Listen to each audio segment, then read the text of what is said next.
नमस्कार, स्वागत है आप सभी का देवभूमि लाइव में। मैं हूं आपके साथ श्रावणी पटनायक। बुलेटिन की शुरुआत करेंगे। 15 फरवरी से सीएम त्रिवेंद्र सिंह रावत विकास कार्यों की समीक्षा करने जा रहे हैं। 37 विधानसभाओं में घोषणाओं की समीक्षा करेंगे सीएम। बता दें, सीएम सभी जिलों के जिलाधिकारियों के साथ बैठक भी करेंगे। 15 फरवरी को चंपावत, बागेश्वर और पिथौरागढ़ की समीक्षा करेंगे सीएम। 17 फरवरी को अल्मोड़ा और नैनीताल की समीक्षा की जाएगी। 18 फरवरी को उत्तरकाशी और रुद्रप्रयाग की समीक्षा की जाएगी। वहीं 19 फरवरी को पौड़ी और टिहरी की समीक्षा सीएम द्वारा की जाएगी। तो इस वक्त की बड़ी और अहम जानकारी से आपको रूबरू करा रहे, जहां पर 37 विधानसभाओं में की गई घोषणाओं की भी सीएम समीक्षा करेंगे। सभी जिलों के जिलाधिकारियों के साथ समीक्षा करेंगे और इस दौरान सभी जिलों के जिलाधिकारी भी मौजूद रहेंगे। तो 15 फरवरी से चंपावत, बागेश्वर और पिथौरागढ़ की समीक्षा सीएम करेंगे और 18 फरवरी को उत्तरकाशी और रुद्रप्रयाग की समीक्षा सीएम द्वारा की जाएगी। तो 15 तारीख से सीएम त्रिवेंद्र सिंह रावत लगातार समीक्षा बैठक करेंगे। जगह जगह पर विकास कार्यों की समीक्षा सीएम द्वारा की जाएगी और इस दौरान सभी जिलों के जिलाधिकारी भी वहां पर मौजूद रहेंगे। तो सीएम त्रिवेंद्र सिंह रावत विकास कार्यों की समीक्षा करने जा रहे हैं। 15 फरवरी से उनका ये दौरा शुरू हो जाएगा। बता दें, 15 फरवरी से लेकर 18 फरवरी तक जगह जगह पर 37 विधानसभाओं में की गई घोषणा की समीक्षा करेंगे और विकास कार्यों की भी समीक्षा सीएम द्वारा की जाएगी और इस दौरान सभी जिलों के जिलाधिकारी भी वहां पर मौजूद रहेंगे। वहीं ज्यादा जानकारी के लिए हमारा संवाददाता सुभाष गौड़ हमारे साथ जुड़ चुके हैं। सुभाष, 15 तारीख से सीएम त्रिवेंद्र सिंह रावत लगातार दौरे पर रहेंगे और विकास कार्यों की समीक्षा करेंगे। क्या कुछ तैयारियां की जा चुकी है? बिल्कुल, 15 फरवरी से मुख्यमंत्री त्रिवेंद्र सिंह रावत लगभग 9 जिलों के 47 विधानसभाओं में की हुई घोषणाओं की समीक्षा करेंगे और ये समीक्षा बैठक को रोजाना सचिवालय से करेंगे, जहां वो वीडियो कॉन्फ्रेंसिंग के जरिए सभी जिलों के जिलाधिकारी और जो क्षेत्रीय विधायक हैं उस बैठक में मौजूद रहेंगे। यानी कि कहा जा सकता है कि वीडियो कॉन्फ्रेंसिंग के जरिए ये बैठकें की जाएंगी। और 15 फरवरी की अगर बात की जाए तो चंपावत, बागेश्वर और पिथौरागढ़ की विधानसभाओं की जो समीक्षा है वो मुख्यमंत्री करेंगे। सबसे खास बात यह है कि जिलाधिकारी इस बैठक में मौजूद होंगे, साथ ही कई आला अधिकारी मौजूद होंगे और खुद जो स्थानीय विधायक है उन क्षेत्रों के वो भी मौजूद रहेंगे। सुभाष, ये बताएं कि क्या केवल सीएम विकास कार्यों की ही समीक्षा करेंगे या अन्य विभागों की भी समीक्षा की जाएगी सीएम द्वारा? जी बिल्कुल, ये विकास कार्यों की समीक्षा नहीं बल्कि ये जो घोषणाएं मुख्यमंत्री ने की है या स्थानीय विधायकों ने अपने क्षेत्र में की, उन घोषणाओं में कितना काम अभी तक हुआ है और आगे कितने दिनों में जो काम है वो पूरे हो जाएंगे, इस तरीके की समीक्षाएं की जाएगी। क्योंकि चुनावी वर्ष है, तो ऐसे में अभी तक मुख्यमंत्री त्रिवेंद्र सिंह रावत द्वारा जो भी घोषणाएं जिस भी क्षेत्र में की गई हैं, चाहे वो कोई भी जिला हो, कोई भी विधानसभा हो, तो उन घोषणाओं पर अभी तक अधिकारियों ने कितना काम किया और कब तक वो घोषणाएं पूरी हो पाएंगी और जो घोषणा पूरी हो चुकी है उनका फायदा कितना आम जनता को मिल रहा है, इन सब की समीक्षा बैठक मुख्यमंत्री करेंगे। और सबसे खास बात यह है क्योंकि चुनाव नजदीक है, तो ऐसे में जो कार्य रुके हुए थे उनको तेजी लाने के लिए इस तरीके की समीक्षा बैठक की जाती है। जी चलिए सुभाष, तमाम जानकारी के लिए आपका बहुत बहुत धन्यवाद। आगे बढ़ेंगे। चमोली त्रासदी में अब तक 38 शव बरामद कर दिए गए हैं। 38 में से 12 शवों की शिनाख्त हो चुकी है। वहीं 18 मानव अंग भी बरामद किए गए। एक की शिनाख्त हुई। 72 घंटे के बाद सभी शवों का अंतिम संस्कार किया जा रहा है। बता दें, अब तक 15 शव और 10 मानव अंग का अंतिम संस्कार किया जा चुका है। तो बड़ी और अहम जानकारी से आपको रूबरू करा रहे हैं, जहां पर चमोली आपदा के बाद अब तक 38 लोगों का शव बरामद कर दिया गया है और 72 घंटों बाद उनका अब अंतिम संस्कार भी किया जा रहा है। 72 घंटे के बाद शवों का अंतिम संस्कार किया जा रहा है। वहीं इसी बीच आपको बता दें, अब तक 15 शव और 10 मानव अंग का अंतिम संस्कार कर दिया गया है। वहीं 38 में से 12 शवों की शिनाख्त हो चुकी है, बाकी की शिनाख्त नहीं हो पाई। मानव अंग मिलने से उनका अंतिम संस्कार अब 72 घंटों बाद पुलिस प्रशासन द्वारा किया जा रहा है।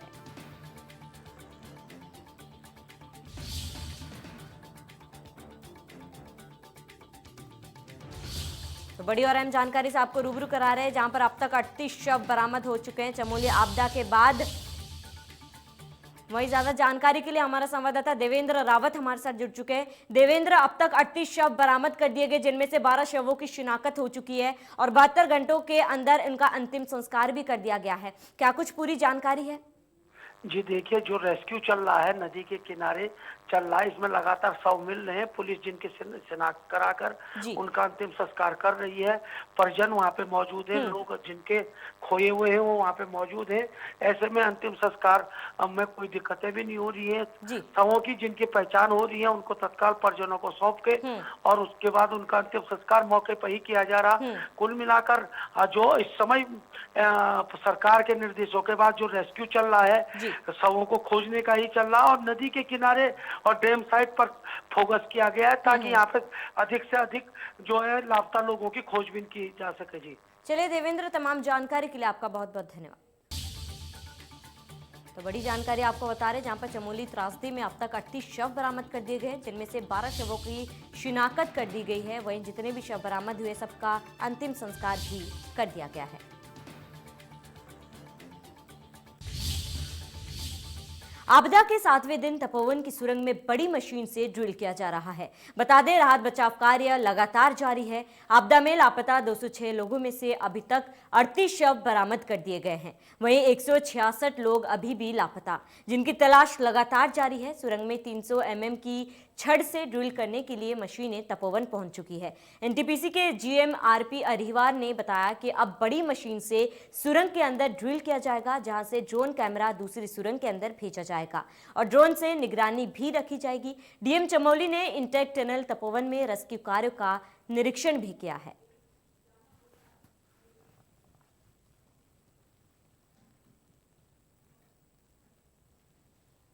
तो 166 लोग अभी भी लापता हैं। रेस्क्यू ऑपरेशन लगातार जारी है। चमोली त्रासदी के बाद 7 फरवरी से अब तक 7 दिन बीत चुके हैं, जहां पर रेस्क्यू ऑपरेशन लगातार जारी है। वहीं इसी बीच 38 लोगों का शव बरामद हुआ है, जिनमें से 12 लोगों की शिनाख्त हुई है। वहीं कई मानव अंग में मिले, जिनका 72 घंटों के अंदर अंतिम संस्कार भी किया जा चुका है।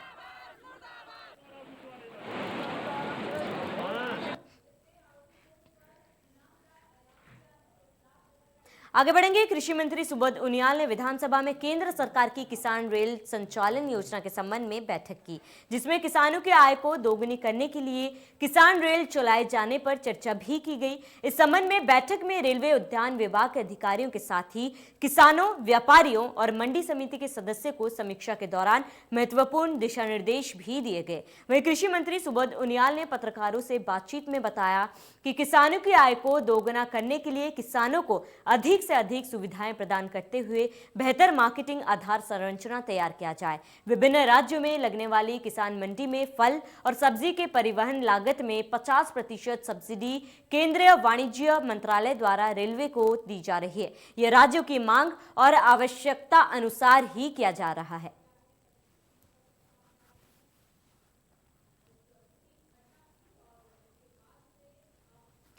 तो रेल संचालन योजना के संबंध में आज बैठक बुलाई गई थी, जहां पर कृषि मंत्री सुबोध उनियाल ने यह बैठक की और रेल संचालन योजना को लेकर महत्वपूर्ण दिशा निर्देश भी दिए गए हैं।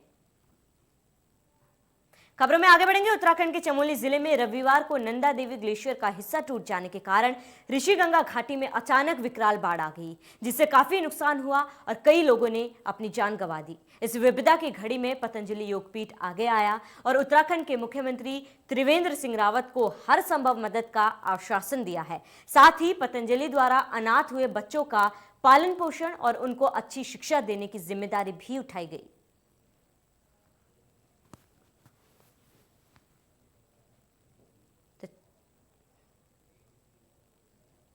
तो पतंजलि ने सरकार की मदद को हाथ बढ़ाया है। बता दें, विपदा में पतंजलि योगपीठ आगे आया और त्रिवेंद्र सरकार को मदद की, हाथ भी आगे किए। इसके साथ ही उन्होंने अनाथ हुए बच्चों की पढ़ाई का खर्चा और जिम्मेदारी उठाने की भी बात कही है।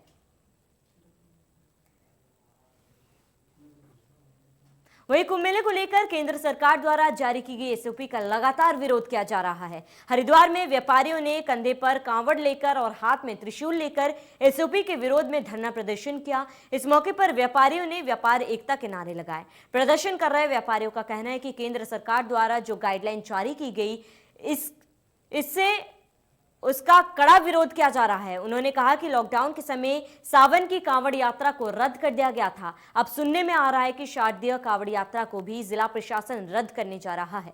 उन्होंने कहा जिला प्रशासन छोटे छोटे स्नान भी नहीं करा पा रहा, जिसकी वजह से व्यापार पूरी तरह से ठप हो गया है।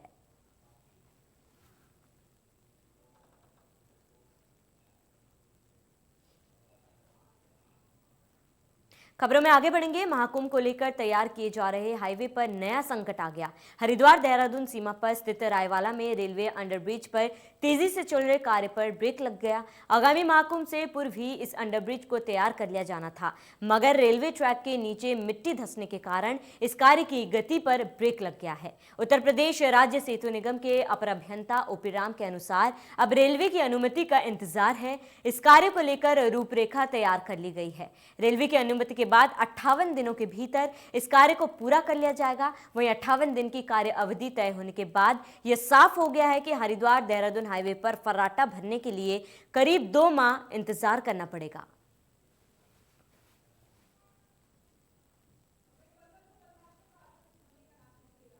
आगे बढ़ेंगे। हरिद्वार में शुरू होने जा रहे कुंभ मेले को लेकर तैयारियां तेज हो गई है। मेला अधिकारी दीपक रावत ने मेला प्रशासन की टीम के साथ ललतारो पुल का निरीक्षण किया। निरीक्षण के बाद दीपक रावत ने पीडब्ल्यूडी के अधिकारियों को 1 सप्ताह के अंदर मजबूत रेलिंग लगाने के निर्देश दिए हैं। इस मौके पर दीपक रावत ने कहा कि पिछले कुंभ मेले के दौरान लालतारो ब्रिज पर दुर्घटना हुई थी, जिसको देखते हुए उनके द्वारा एक सेफ्टी ऑडिट कमेटी बनाई गई थी। उन्होंने कहा कि लालतारो पुल की रेलिंग बहुत कमजोर है, जिसको लेकर उन्होंने पीडब्ल्यूडी के अधिकारियों को 1 सप्ताह के भीतर नई और मजबूत रेलिंग लगाने के निर्देश दिए थे, जिससे कि कुंभ मेले के दौरान दुर्घटनाओं से बचा जा सके।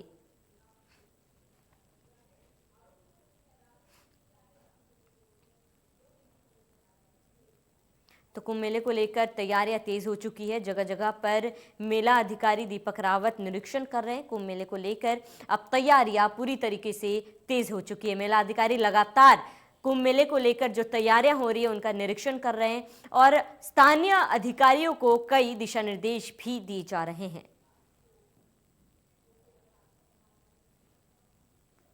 तो बता दें, ललतारो पुल का आज दीपक रावत ने निरीक्षण किया और वहां पर जल्द से जल्द बाउंडिंग लगाने की भी बात कही है। मेला अधिकारी लगातार कुंभ मेले का निरीक्षण कर रहे हैं। कुंभ मेले को लेकर की जा रही तैयारियों का भी मेला अधिकारी द्वारा निरीक्षण किया जा रहा है। इस बीच ललतारा पुल का निरीक्षण करने दीपक रावत पहुंचे थे और 1 सप्ताह में पुल की बाउंड्री बनाने के निर्देश भी दीपक रावत ने अधिकारियों को दे दिए हैं।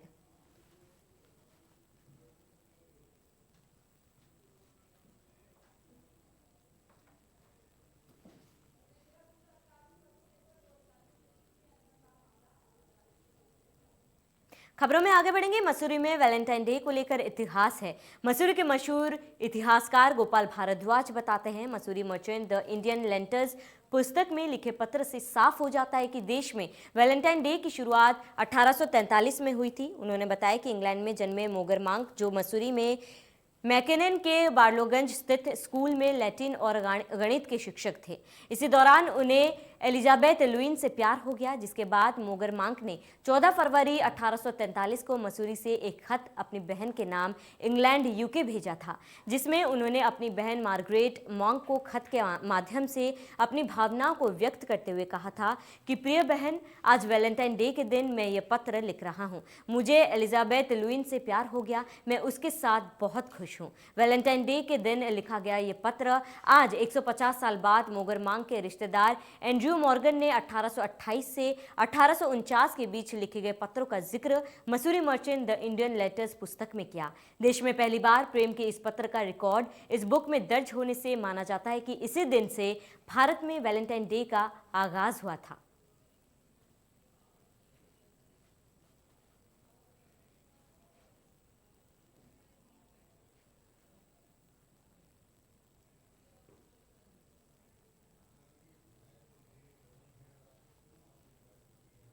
आगे बढ़ेंगे। लालकुआ में हाथियों का आतंक लगातार जारी है। जंगल से निकलकर हाथियां अब गांव घुसा रहे हैं। हाथी ने कई बीघा फसल को भी बर्बाद कर दिया। श्रीलंका टापू क्षेत्र में हाथियों का आतंक लगातार बरकरार है। जंगल से निकलकर अब जो हाथी है वो गांव पे पहुंच रहे हैं और कई बीघा फसलों को भी हाथी लगातार बर्बाद कर रहे हैं। तस्वीरों में भी हम आपको दिखा रहे हैं जहां पर हाथियों का आतंक देखा जा सकता है। लालकुएं में हाथियों का आतंक लगातार बरकरार है। श्रीलंका टापू क्षेत्र से हाथियों का आतंक, जहां पर अब हाथी गांव में घुसा रहे और कई फसलों को बर्बाद कर दे रहे हैं।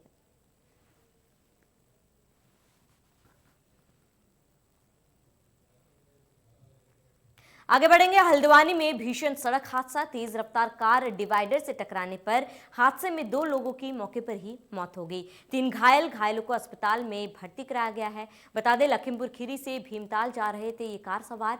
चोरगलिया थाना क्षेत्र के पास की ये घटना आपको बता रहे, जहां पर इस भीषण हादसे में 2 लोगों की मौके पर ही मौत हो गई है। वहीं 3 अन्य गंभीर रूप से घायल हैं। घायलों को अस्पताल में इलाज के लिए भर्ती कराया गया है। तो हल्द्वानी में भीषण सड़क हादसा, जिसमें मौके पर ही 2 लोगों की मौत हो चुकी है। तस्वीरों में भी आप देख सकते हैं कि हादसा कितना भीषण था। इसी के साथ ही देवभूमि लाइव में मेरे साथ इतना ही। नमस्कार। हमें पता